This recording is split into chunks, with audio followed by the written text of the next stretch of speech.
Hello मैत्रिणींनो, तुळजाच किचनमध्ये आपले स्वागत आहे. चला, आता उन्हाळा सुरू झालेला आहे, त्याच्यामुळे प्रत्येकांना आहे ना आईस्क्रीम थंड हे खावंशी वाटते. रोजच आपल्याला आईस्क्रीम आणि बाहेरून थंड आणायला कस्टर्ड वगैरे किंवा फालुदा हे परवडत नाही जिभेला. त्यामुळे आपण काय करतो की घरी स्वतः काही हेल्दी आणि टेस्टी, त्यामुळे आपण फ्रूट कस्टर्ड करूया. त्याच्यासाठी लागणारं साहित्य मी तुम्हाला सांगते.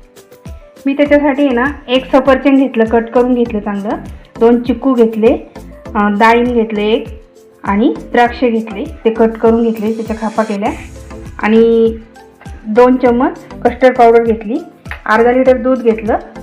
आणि एक गंमत म्हणजे मैत्रिणींनो, आपण कस्टर्ड आहे ना विदाऊट शुगरचं करतोय, त्याच्यामुळे मी शुगर न वापरता आहे ना पेंड खजूर आहे ना दुधात भिजवून घेतले अर्धा 1 तास, आणि आपण ते मिक्सरमध्ये बारीक करून टाकणार आहे. तर आपण दूध गरम करून घेऊ. अगोदर आहे ना पातेल्यात आहे ना थोडंसं पाणी टाकायचं. पाणी याच्यासाठी की आपण जेव्हा दूध टाकतो ना तर पातेल्याच्या बुडाला दूध लागत नाही, म्हणून थोडं पाणी टाकायचं, नंतर दूध टाकायचं. याच्यातलं थोडं अर्धा कप 1 कप दूध ठेवू आपण कस्टर्ड मिक्स करायला.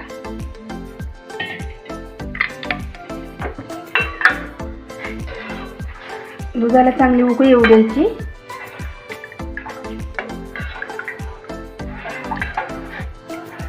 तर मी शुगर वापरत नाही, मी साखर नाही टाकणार आहे. तुमच्या आवडीनुसार तुम्ही साखर टाकू शकता. पण कसं असतं, कोणी घरात आपल्या डायबिटीज वगैरे त्यांना शुगर नाही जमत, कोणी जास्त गोड खात नाही, त्याच्यामुळे आम्ही पेंड खजूर वापरते.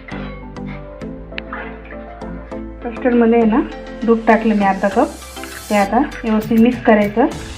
त्याच्यामध्ये गाठी राहू द्यायच्या नाही, एकसारखं ढवळायचं, नाहीतर मग त्या गुठळ्या राहतात. तर चांगली उकळी आली याला. आता आपण कस्टर्ड टाकून घेऊ.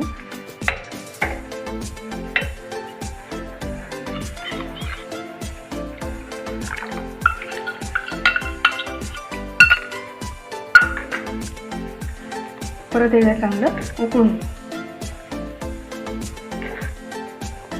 आणि उकळी येऊ द्यायची. थोडं त्याला घटपणा थिकनेस येईल. सारखं ढवळत राहायचं, गाठी होत नाही.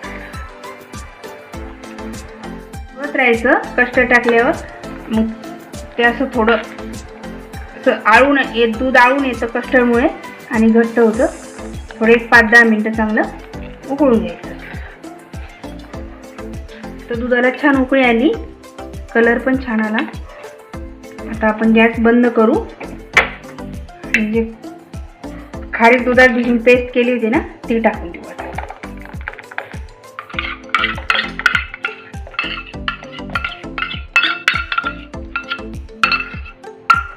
एक 5 मिनिटं व्यवस्थित ढवळून घेऊ.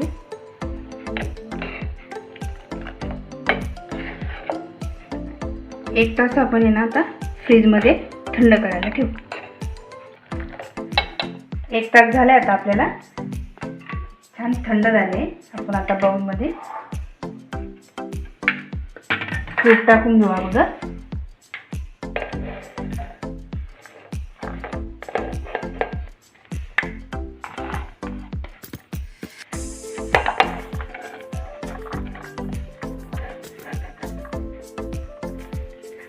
आपण एक कस्टर्ड थंड झालेलं त्याच्यामध्ये टाकून घेऊ. छान थंड झाले.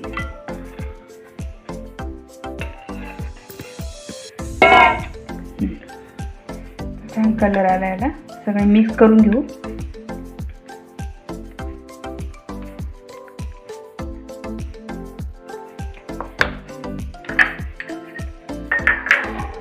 थोडीशी डाळिंब ठेवली होती ना, ते पण वरून टाकू. कलर छान दिसतो, रंगीबेरंगी.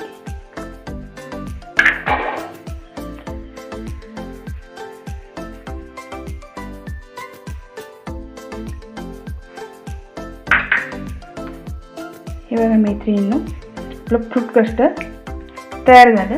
तुम्ही पण माझ्या पद्धतीने बनवा आणि कसं वाटलं मला ते कमेंटमध्ये कळवा. माझी रेसिपी तुम्हाला आवडली असेल तर लाईक आणि सबस्क्राईब करा. मी ना एका बाउलमध्ये घेऊन टेस्ट करते. तुम्ही पण करा आणि माझ्या रेसिपी अशा तुम्ही बघत राहा, करत राहा आणि खात राहा.